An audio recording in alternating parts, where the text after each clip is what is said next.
Center Talk Radio. You're in to all things music.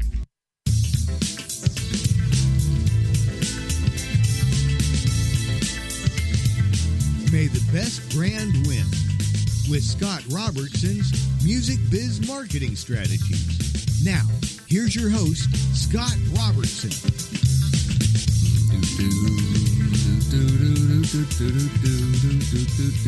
Happy Friday, everybody. You are tuned to May the Best Brand Win on Intertalk Media, the undisputed leader in music biz talk.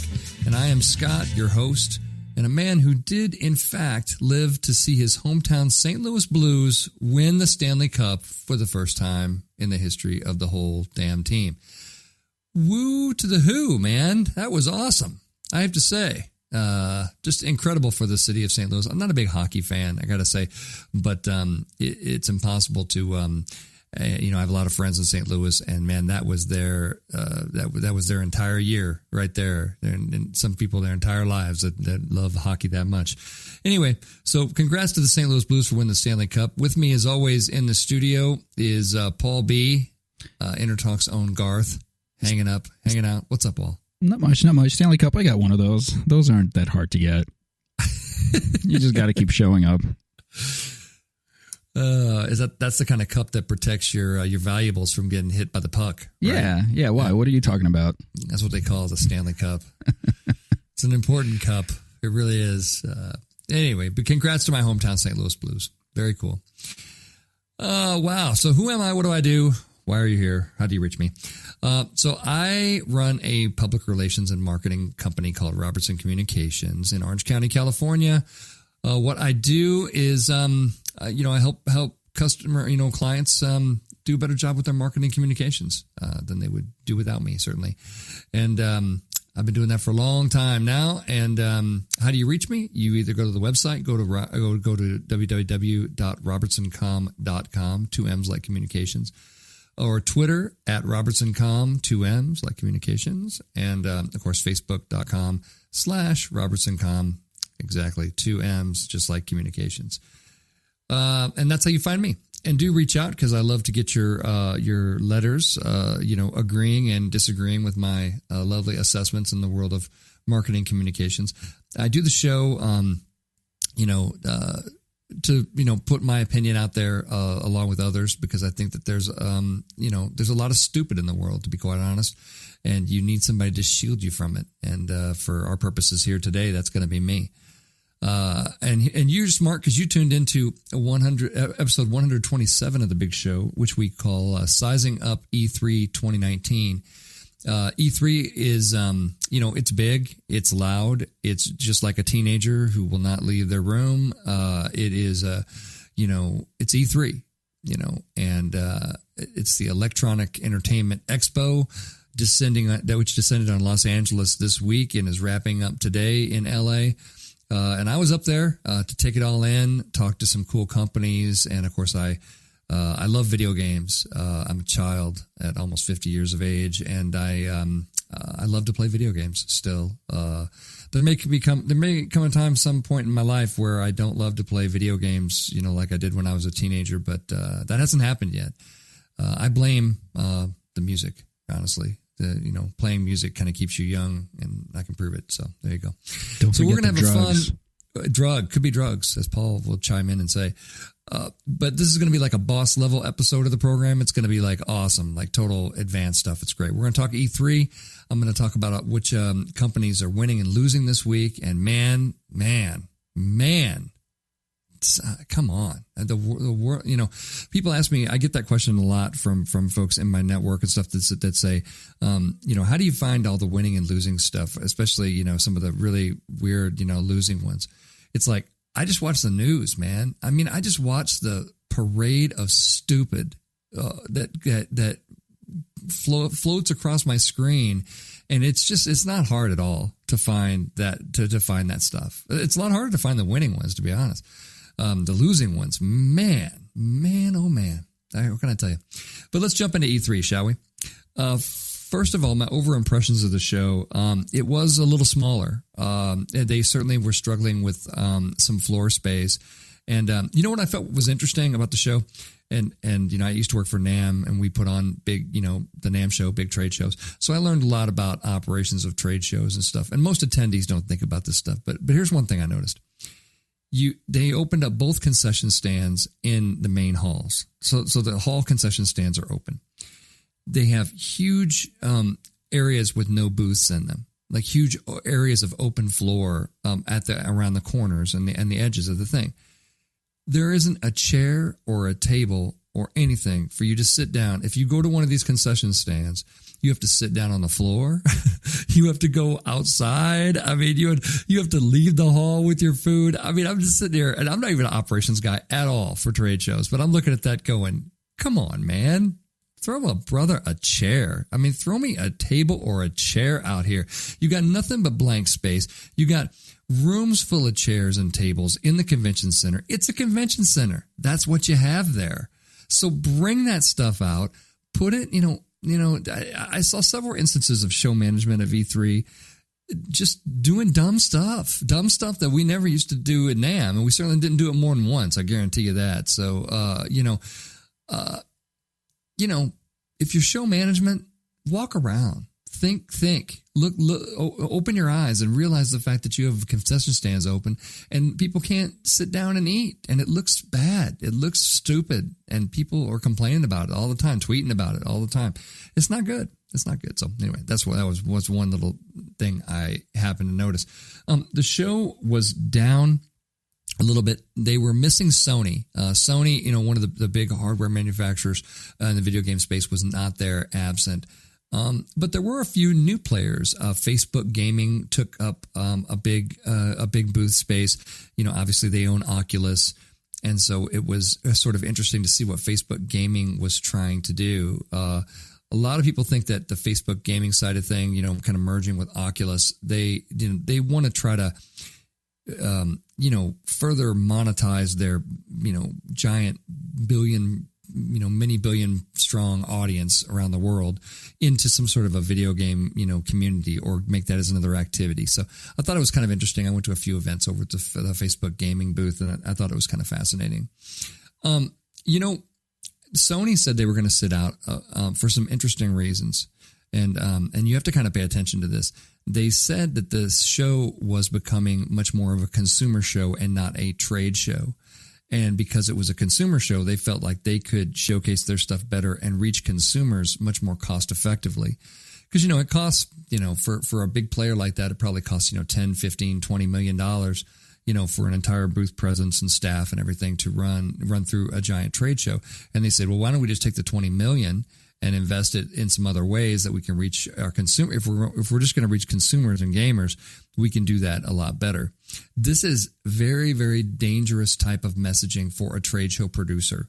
When your larger anchor stores in the mall start saying that your trade show is no longer a trade show, this is where you need to start to worry, because they start to say, this is not worth the investment, we're going to back out, and then followed by other big anchor stores, and then you don't have a trade show. Then you have no show.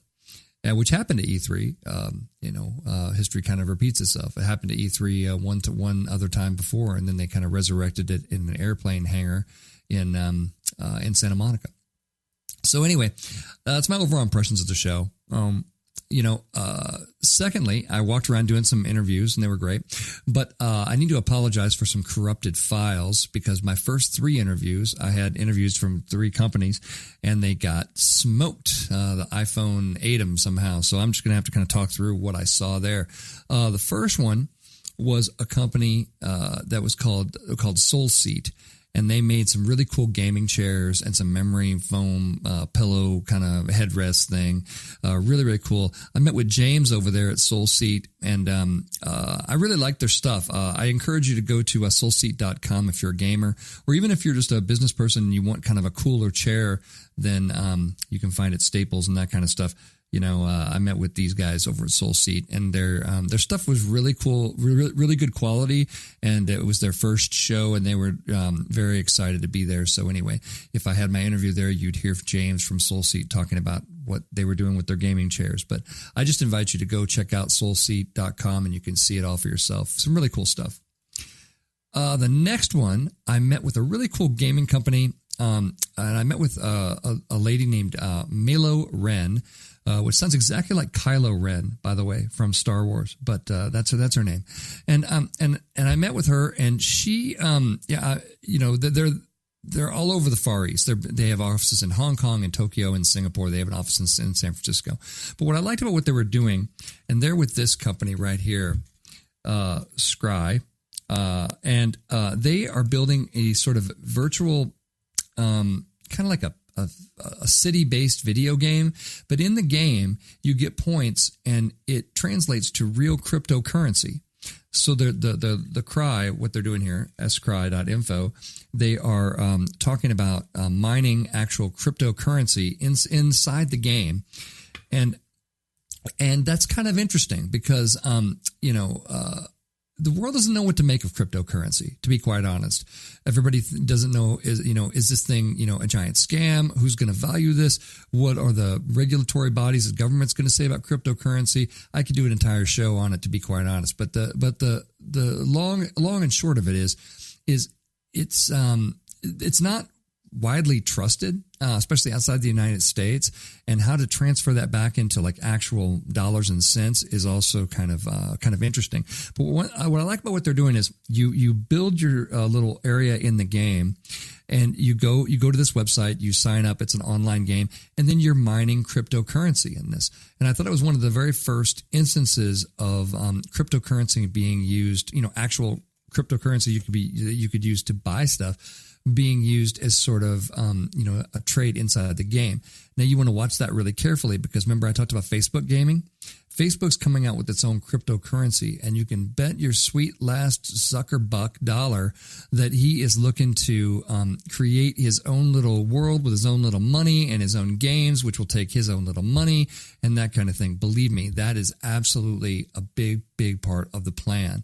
So anyway, I thought it was kind of fascinating. So check that one out. I also met with Tom McDermott from Eureka Ergonomic, and they had some really cool gaming desks at Eureka Ergonomic. I encourage you to go and check out eurekaergonomic.com, and Tom would be able to, and you'll be able to walk through and see everything that they are doing, with that company. Tom was really cool, and he spent some time with me, and we walked through this whole thing. So anyway, check out Eureka Ergonomic. And my next one, I ran into Geico, believe it or not, at a gaming show, and I talked to a guy named Vinny over there who gave me some ideas as to why Geico was there. And Paul, if we could run that interview, I got a few interviews that didn't get smoked, so here's one.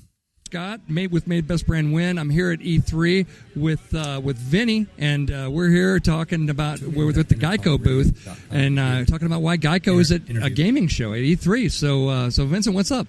Hey man, not a whole lot. So it really comes from the fact that Geico itself is a brand that you see. I mean, nobody really complains when they see Geico in traditional sports, and I don't think it should be any different to see them hop into gaming. We want to do the same thing that you see in traditional sports. Is we want to provide value to the audience. There's an 18 to 30-year-old audience that is essentially untapped as far as Geico's concerned. You see traditional sports is kind of outdated. Nobody's really watching cable TV anymore, or at least our demographic isn't. And so we want to come in and make sure that we go to the right events and partner with really, really cool developers that are showcasing new and exclusive gameplay. And so, it's an idea that, we can capture the hearts and the minds of the 18 to 25-year-old so that when it is time for them to come and look for some insurance, they do have Geico in the back of their heads. And, we don't want to come in and exploit the audience. We don't want people to come to the booth and say, oh, look at Geico. We want them to say, oh, look at this Rocket Arena game, or like, look at this new game. Let's try that. And I can't believe Geico actually understands that, that you're coming to E3, you want to showcase a new game. So not all brands really have that in their mindset, and so it's cool to have the opportunity to partner with, some cool devs and make stuff cool like this happen. It's very clever, and you guys have actual gameplay going on here at your booth. So how did that partnership come about? Oh, did we get cut off there? I think that's all I have in that file. That's it. That file might. Well, yeah, I think that really one got cool thing that corrupted Geico too. was doing. I said cool to see them there, And kudos to them for looking for ways to, as Vinny was telling you, as ways to jump in there. So I've got another one for you in this segment. One of the most interesting games that I saw that was there was called Boyfriend Dungeon. By Kit Fox Games, a brand new developer. And I sat down with Victoria Tran for a second and talked about all of her issues, a lot of issues that she has and why she created this game. So let's run that one. Thanks, Paul. All right. Hey, this is Scott with May the Best Brand Win. I'm here with Victoria Tran from Kit Fox Games, and she's going to tell us all about Boyfriend Dungeon. So talk to us, Victoria. Hello. Yeah, so Boyfriend Dungeon is a dating simulator dungeon crawler mashup where your weapons turn into beautiful people and you take them out on dates to make them grow stronger. There will be 7 dateable weapons, and there'll be male, female, non-binary romance, plus a cat if you decide you want to stay single and just, hang out. I love that you added the cat. That's awesome. Yeah. You can be happy single too, You can live a fulfilling life. It's all good. That is a solid message for the kids out there. I can see it. So what was the inspiration for Boyfriend Dungeon? Yeah, so it's 2 things. First, we love dating sims, but we always thought it would be really fun to break it up with combat or some action portion of it, because it's a lot of reading and it's cool, but we just thought it'd be more exciting that way. And the second part is that as we played a lot of dating sims, a lot of them in the past were very male-oriented, as in like very R-rated, and we kind of wanted something that felt like it was made for us and a little more fun and lighthearted and like silly like that. Very, very cool. And so my show's about marketing and branding and stuff. So how are you guys spreading the word and getting the word out about Boyfriend Dungeon? Yeah, so I think a really cool thing, especially about indie games in general, is that a lot of it depends on a community. So we have just been putting it on social media, talking to press, obviously, doing some talks about it, but basically like no actual like paid advertising at all. And what's the response been so far at E3 for you? Super positive. It's been really exciting. Everyone has been loving it so far, and honestly, a lot of people are thirsty for swords, and it's pretty great. Awesome. So where can my audience find out more about this game? Yeah, so you can follow us on Twitter at KitFoxGames or on Facebook, KitFoxGames, but we also have a website called boyfrienddungeon.com. Boyfrienddungeon.com. You might type in one, like, you don't know what you're going to see when you hit that URL. Yeah, well, type it correctly. Type it correctly. All right, I've been here with Victoria with Kit Fox Games. This is Scott signing off from E3. Thanks, Victoria. Thank you. We'll come back and talk a little bit more about some of the games I saw at E3, including Boyfriend Dungeon. Right now, you're listening to the show, and we'll see you in a minute.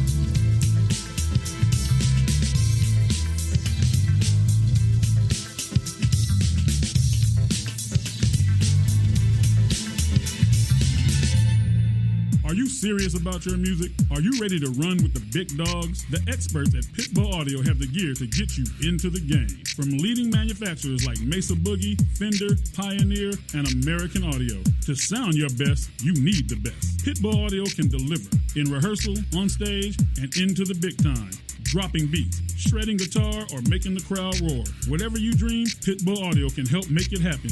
We are Pitbull Audio. We want you to play it loud. PitbullAudio.com. This is Jackie Bertoni from Jackie's Groove.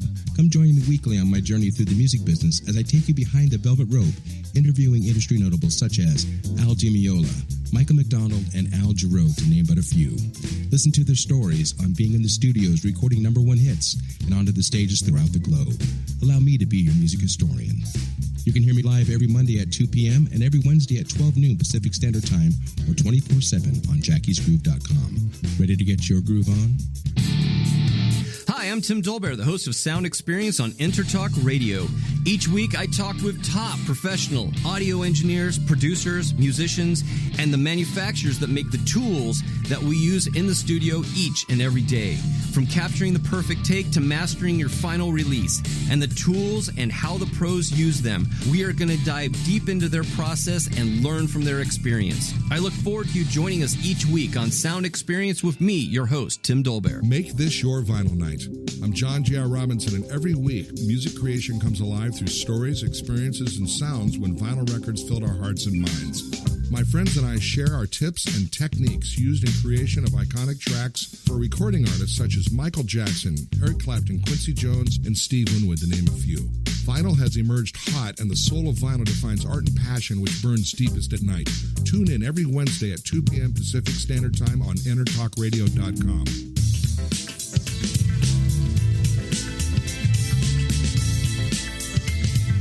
May the best brand win with Scott Robertson's Music Biz Marketing Strategies. Now, here's your host, Scott Robertson.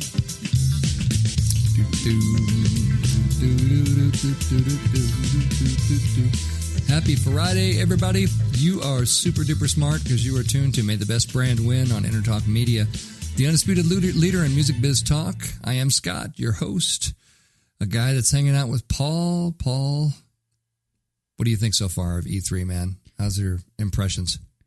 Well, it is kind of interesting. You were saying that it's getting to be where some of the companies like Sony are not thinking this is so much a trade show as a consumer expo, which I imagine is NAMM. I imagine has a similar problem. It's really hard to keep consumers out of like video games and like cool fun stuff. And same thing with music and guitars and stuff like that. It's probably a lot easier to keep a trade show pure if it's whatever widgets or airplane parts. It's so funny because everybody always asks us at NAMM. They said, how many of your exhibitors, want this to be a public show, and how many don't? and it was always kind of funny to us because NAMM has a pretty open guest list. People invite visitors to the show, so there are elements of the public sort of already in there. But like the idea of opening up and selling tickets to the public and that kind of thing, basically it was basically 50-50. Every time we did any kind of survey on it, that we could never get anything more than just like a 50-50. It probably depends on the size of the company. Some of the ones that are, I imagine, bigger, more established, to them it's more important to talk to distributors and get their product out there, whereas up-and-coming companies would like to kind of get the buzz at NAMM through the consumers. It's true, and it's just, you just have to watch out. If you're the trade show producer and your big anchor stores like Sony start to say things like it's not a trade show, then, you got some real problems, and that, like I said, hopefully that doesn't impact E3 too badly, but I don't know. They made up for it with some other people too. Fortnite's booth was huge, for example, really huge. We're talking about Fortnite actually in this segment. Well, let's dive into who's winning and losing. So moving off of E3 for a second. Man, oh man, where to start? Let's start with Joe Biden. So Joe Biden is running for president, and he really wants the job really, really bad. And he, this week, has promised to cure cancer if elected. That's not like an Onion story. That actually happened. He basically said that if he gets elected in 2020, he's going to cure cancer. So I think I can shed some light on this. I have zero information about this. I just heard about this now, but I think I got to figure it out. I think he has cancer, and I think he figures if he's elected president, he could get those like secret cures that the CIA has been hiding for 30 years. Maybe so. It's one of these statements that is so incredibly stupid and naive that when a human being makes it in public, you instantly, we go into automatic dismissal mode. As somebody who's done public relations for a long time, when I saw this story, I was like, he didn't say that. Nobody's that stupid to say that. He said that, and he doubled down on it and said it multiple times. He is an idiot at a level that I cannot even accurately describe. I mean, that is one of the most stupid, arrogant, naive, dumbass things I've ever heard a human being say. First of all, the president of the United States isn't going to cure nothing. The president of the United States is going to approve legislation as it's put forth, by the legislative branch. So there's no laboratory involved in the job. There's none. That's not the job. And I think that's what a lot of people were saying. We're like, that's not your job. I mean, great. I mean, also just sort of medically speaking, and I'm not a doctor, but cancer is not one disease. It is many. It is many different kinds, right? And so which kind are you going to cure? I mean, it's like, it's one of these statements, like I said, that is so dumb and so incredibly, just incredibly stupid that it's hard to believe that he actually said that.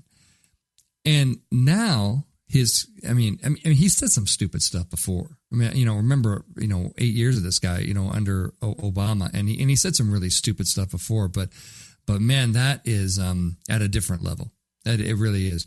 And some folks have asked me on social media. They say, what would you do if this was one of your clients? I was like, well, if it was one of my clients, they wouldn't have said it. I mean, let's just get it out there and say that my clients don't say stupid things in public because they have me. And, that's why. Scott, so, I think you should run for president in 2020 on your platform, campaign platform will be to cure stupid. Oh, my God. If only there was a cure. I mean, there's obviously not It's a not cure. one disease, right? It's lots of diseases. It's a lot of diseases. By the time we get through this segment, believe me, I just shake my head. I can't even believe stuff like that when I see it. It's like, it's an unbelievably stupid statement. So let's move on. So Joe Biden's losing and will lose, landslide level loss coming his way, just so you know. But let's move on. Let's talk about Fuji for a second. So Fuji is bringing back black and white film for an interesting reason. They're bringing back the film, folks, because the kids demanded it. A new story in Gizmodo this week talks about the fact that according to Fujifilm, they are trying to keep old school film photography alive. And there's a lot of more consumer demand, particularly from millennials and Gen Zs. Really interesting. So they're bringing back their Acros line and these kind of things in 35 millimeter and 120 millimeter formats, ISO 100. And it has unsurpassed fine grain sharpness, all these kind of things of film. So check it out. So Fuji is actually bringing back its black and white film, and they're doing so because of this demand. So that's all kinds of winning for a couple of reasons. Way to listen to your audience. And, Fuji, way to listen. Awesome. When you listen and they tell you what you want, what can you do? You can create that great thing that where market opportunity sort of meets what we actually produce. And for a company like Fuji, I mean, I don't know, how much longer you're going to live in a kind of a filmless world that we live in today. So winning for a lot of good reasons, but way to listen is what I would say. So yeah, good job, Fuji, winning. Another interesting story in Gizmodo is that dozens of United States websites appear to contain a flaw, enabling anyone to generate URLs with their domains that redirect users to external sites. And Gizmodo first reported this a year ago, that a wide variety of U.S. government sites were misconfigured, allowing porn bots to create links that redirected visitors to sites with colorful names as, HD, hot dog, sex girl, and two hot Russians love animal porn. The United States Justice Department's Amber Alert site also redirects users to erotic material right now. Now, Gizmodo reported this a year ago, and I remember I may have done a story on it at that point. And a year later, there's still the flaw is still there. The flaw is still there, and it's still being exploited, and it's just terrible. Now here's another reason. Here's one reason why I say this. There's lots of people that want to tell you that the government should be responsible for more things. The government should be responsible for a lot less things because they do nothing well. And this is a fantastic example. This very embarrassing security flaw is published on a very popular technology site, and they do nothing for a year, and it gets republished. Gizmodo probably publish it every year. that's why, to me, losing. This is why you don't want the government in charge of your healthcare, because they don't care. They don't have any reason to care, and they do a bad job at just about everything. So as little of them as we can have in our lives is going to be happier lives. I guarantee you that. Who's winning this week is Radiohead. Radiohead released a bunch of OK Computer sessions after they were hacked for ransomware. So the band Radiohead, them, they have announced the release of hours of unheard material from the mid 90s in response to a ransom attack from unnamed hackers. Last week, cyber attackers stole the archive materials from Tom York and threatened to release it unless the band paid $150,000, according to a Facebook post from Radiohead. And the recordings are basically around the time of OK Computer, their third album released in 97. So instead of complaining about it or ignoring it, what Radiohead would decide to do was release all of it. So they've done that. And so you can pour through all of their fun files and stuff. And I think they're asking for a stipend or something for the stuff. But if you want to check it out, just go to Radiohead's Facebook page. The whole story is really posted there. And CNN did a story on it as well. But I say winning, right? They decide to hack you. They say, we're going to release all your material. Radio says, screw you. We'll release it ourselves. And I like that. That sounds, That's a good strategy. That could be a good strategy in the future for all ransomware. We're going to release release your stuff and this kind of thing. They're like, fine, we'll just do it ourselves, that kind of thing. So, winning Radiohead. There's a supermarket in Vancouver that's trying to get people to remember their reusable plastic bags or their reusable bags.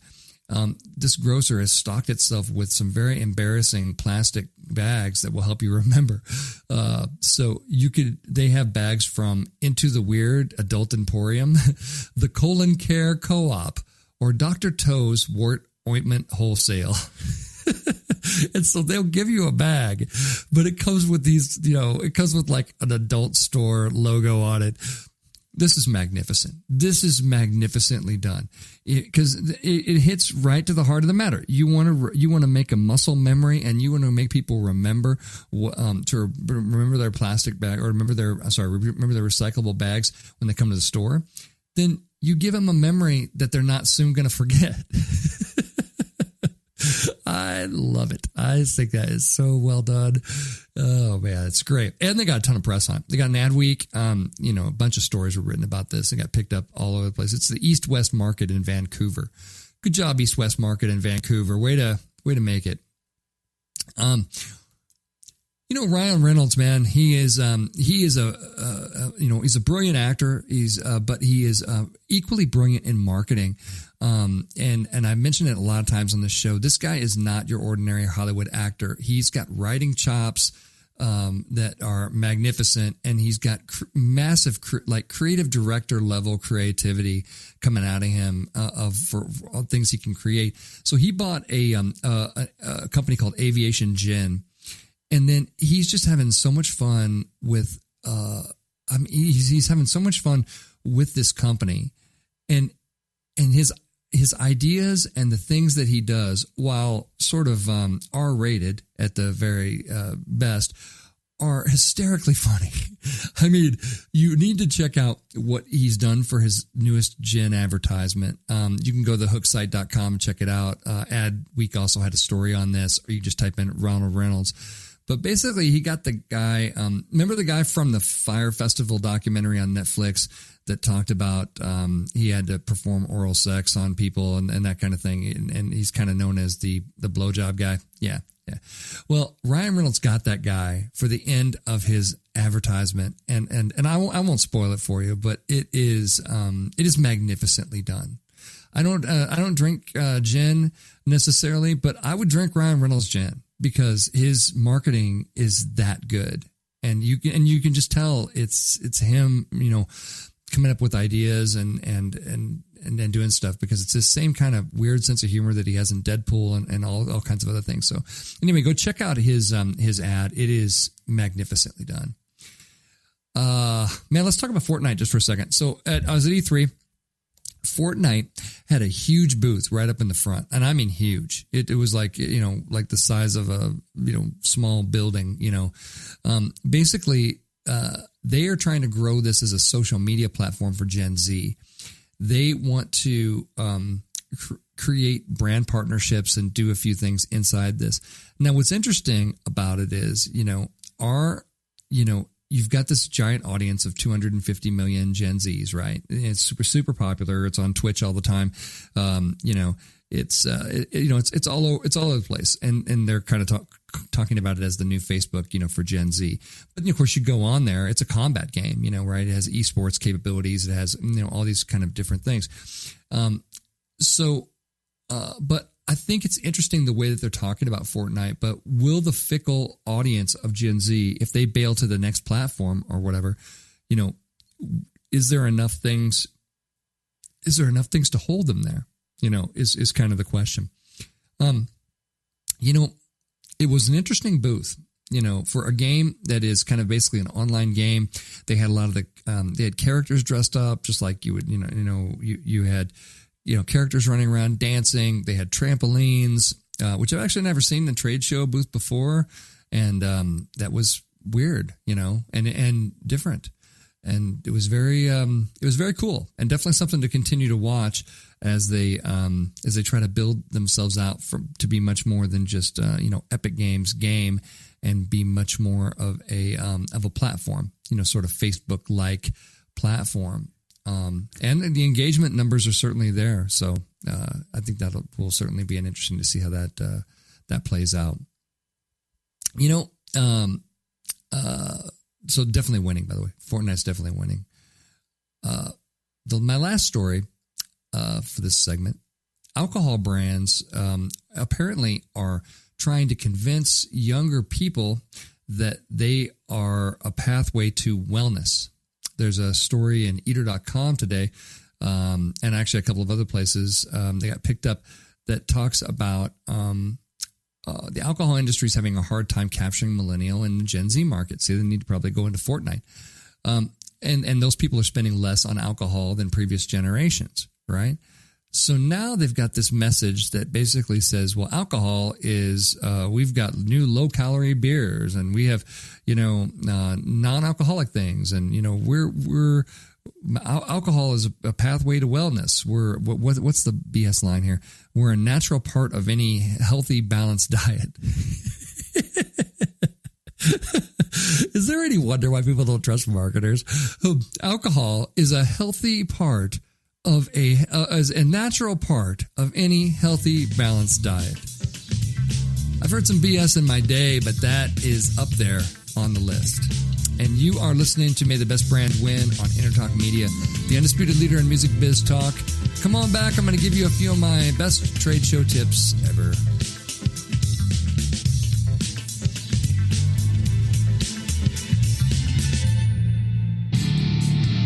I'm Tim Dolbear, the host of Sound Experience on Intertalk Radio.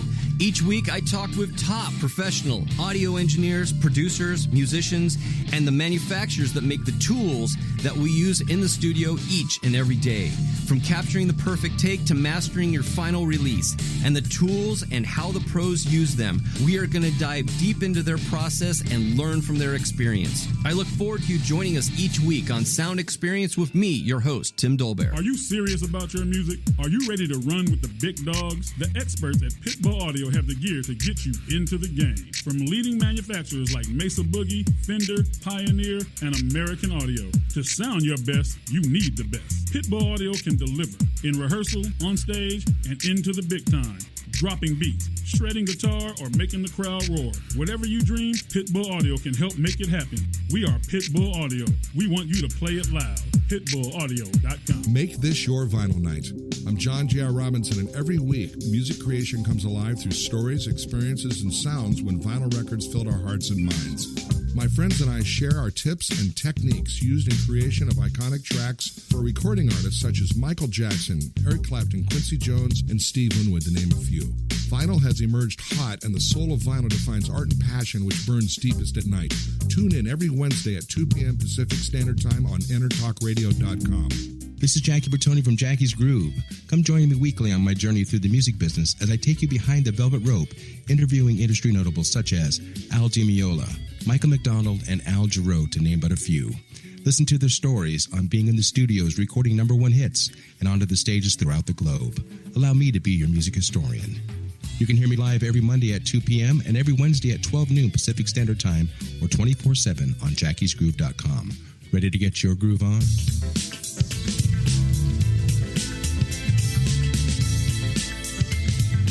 May the best brand win with Scott Robertson's Music Biz Marketing Strategies. Now, here's your host, Scott Robertson.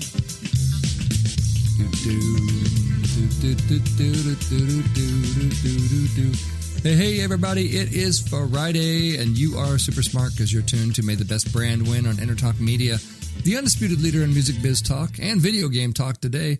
I have been talking about E3. We just went through a whole lineage of stupid on winning and losing.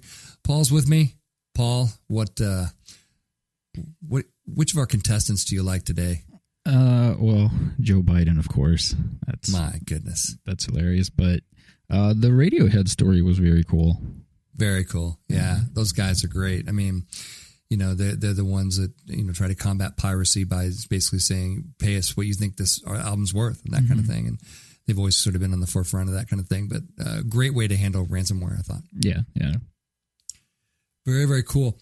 Well, cool. Before I get into my trade show tips, I talked with one other company at the show, a nonprofit that helps veterans and with video games.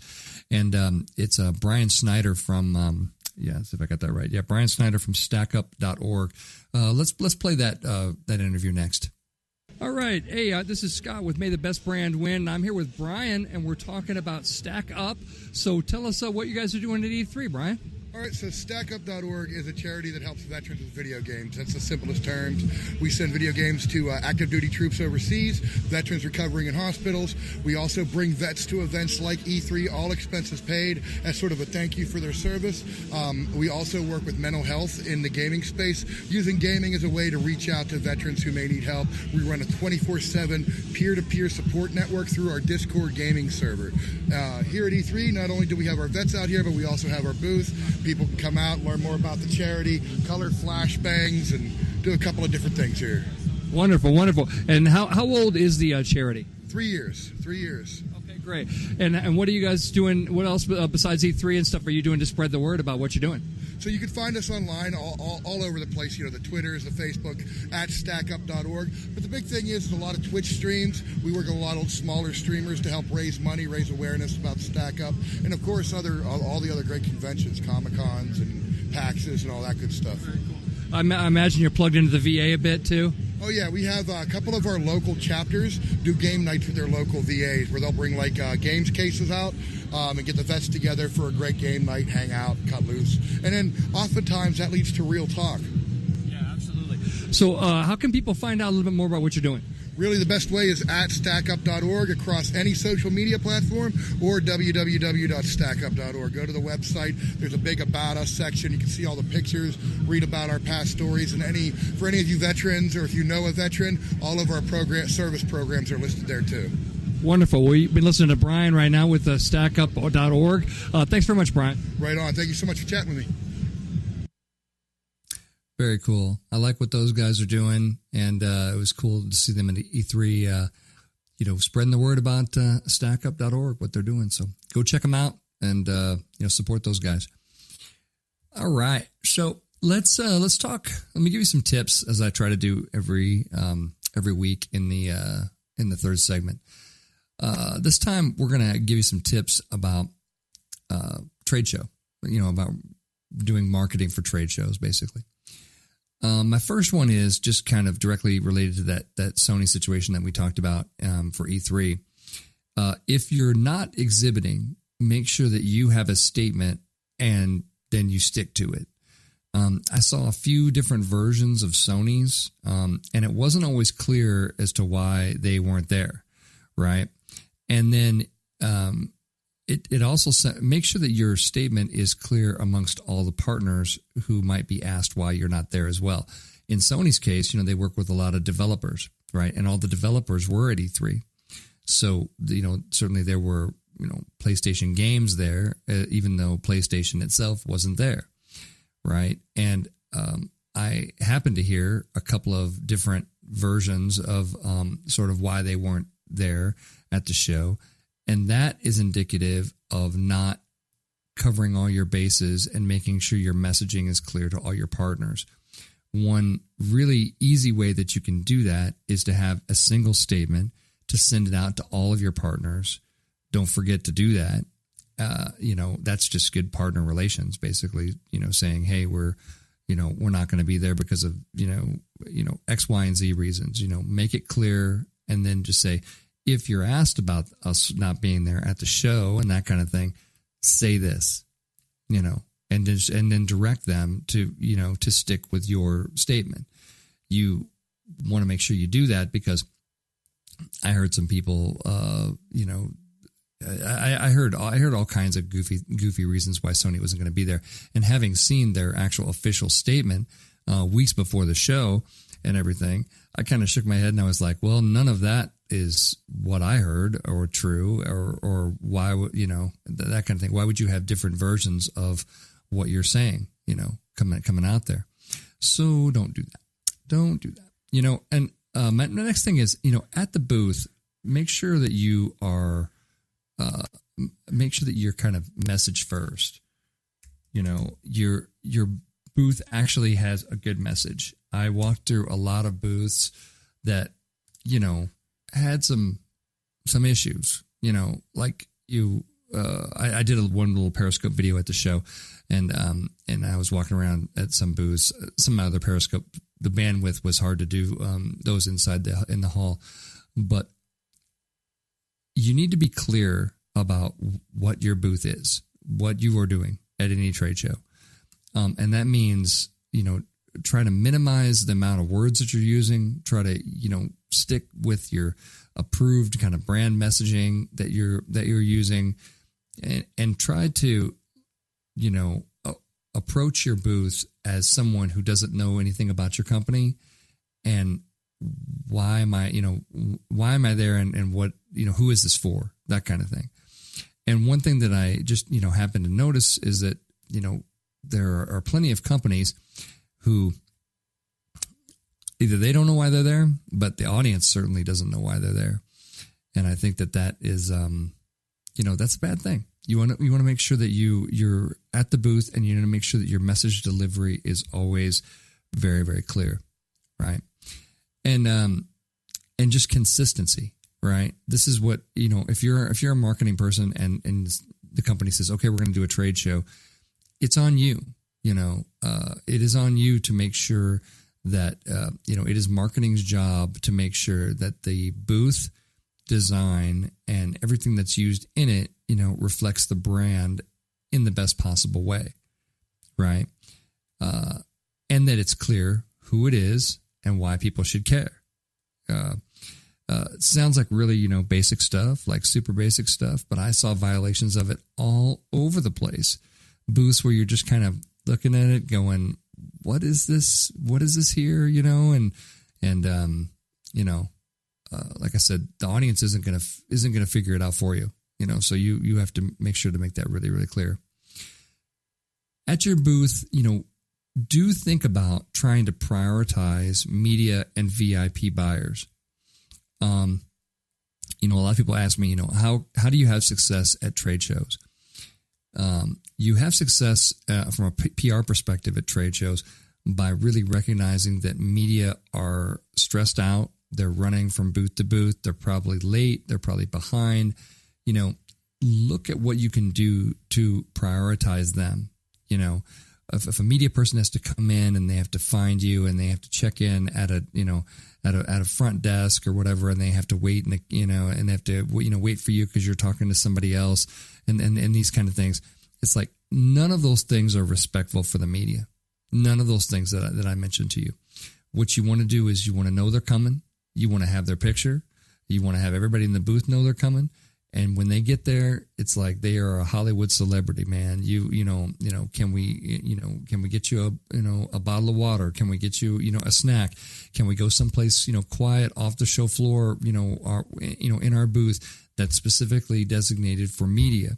Can we really, really take care of you in such a way that it looks like we're doing this on purpose, and so can we take care of you in a way that we can, set ourselves up for the best possible outcome when it comes to the PR that's going to come out there.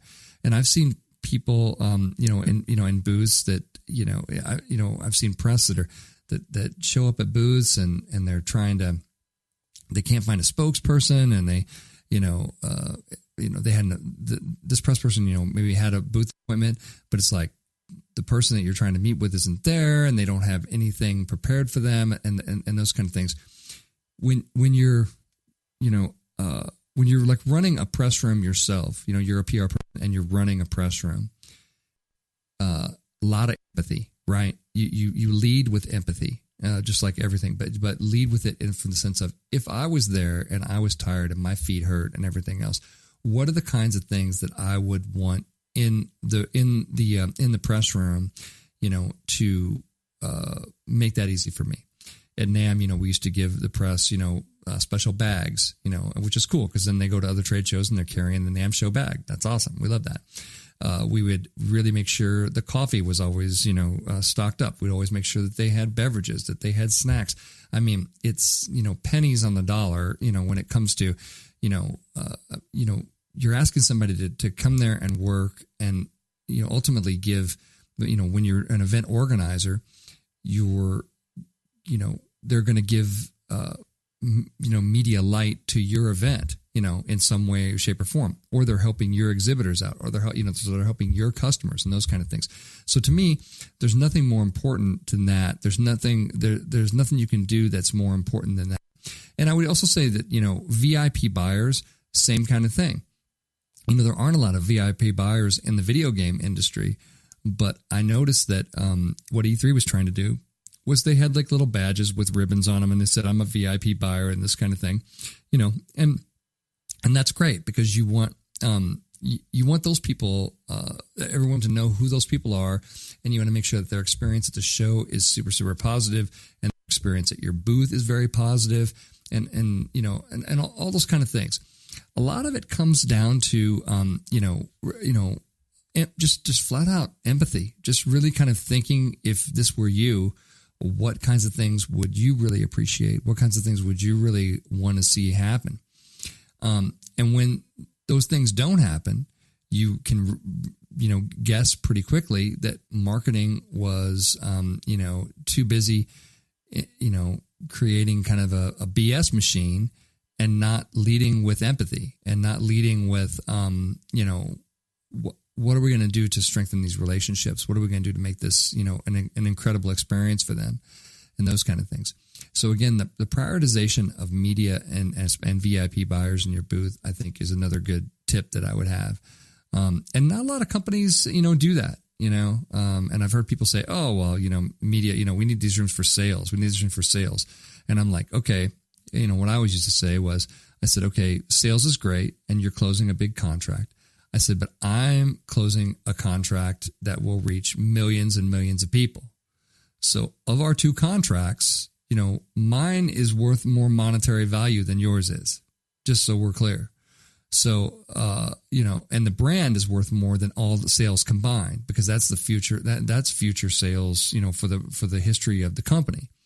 And yet people get small-minded about that, and they forget how important, that stuff is. So again, prioritize media. My fourth tip is if you're working a booth, make sure your folks are talking to everyone. You never know who is who, and you never know whose badge may not be exactly who they really are in the real world. They may be there with an industry badge that was from a friend or whatever, but they may be a venture capitalist that's looking to invest $50 million in a cool startup. And I do have my trade show hat on when I'm at these things, and I notice a lot of a lot of exhibitors, sitting in folding chairs. They found some folding chairs, amazingly. They sitting in folding chairs, kind of with their arms crossed, while lots of people are passing them by in the booth. This is not a good strategy. This is not what you want. This is not how you want to be seen. This is not what you want to do. You are paying a lot of money to be at this show. You want to be out there with a smile on your face, talking to everybody, talking to, hey, here's what we have. Here's what our message is, working on that kind of stuff. You absolutely want to do that because, again, at a trade show, you can never be completely sure who is who, and so talk to everybody that you can. If you're in marketing and you notice that a couple of your, staff are, back on folding chairs with their arms crossed, have them do that privately. That's break time, folks. That's what break time looks like. So, take those folks and have them sit with their arms crossed in a folding chair in the break room and be pissed off somewhere else because it reflects poorly on the brand. And then when, somebody with, trade show eyes, walks by your booth, they're going, well, look at this.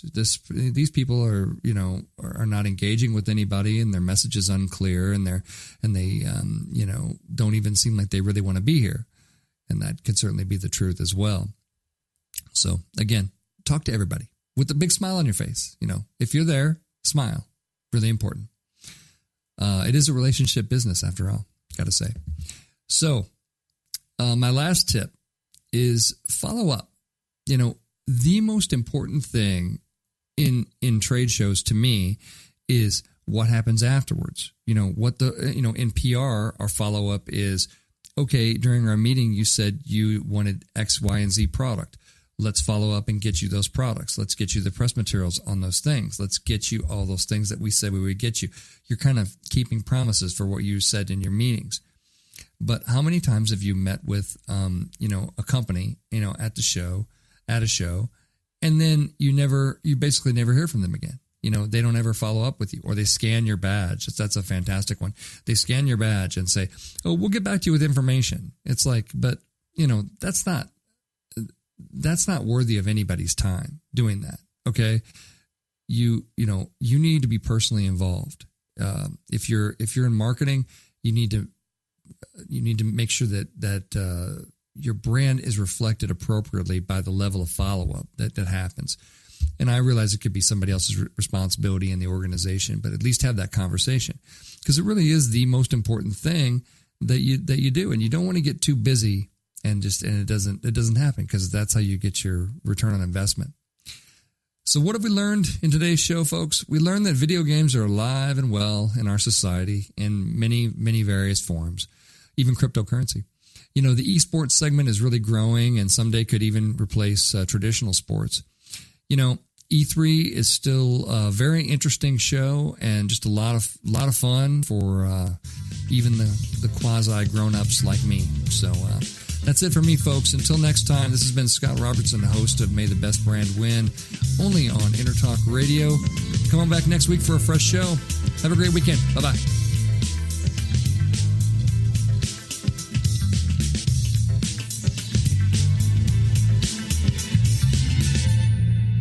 You know what's all around you every waking moment of your life? Marketing. You're choking on it.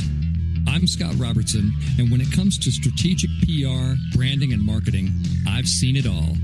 And actually, I'm still seeing it because bad marketing never sleeps. Join me each week on May the Best Brand Win, right here on Intertalk Radio, and learn how to make the marketing for your brand unforgettable.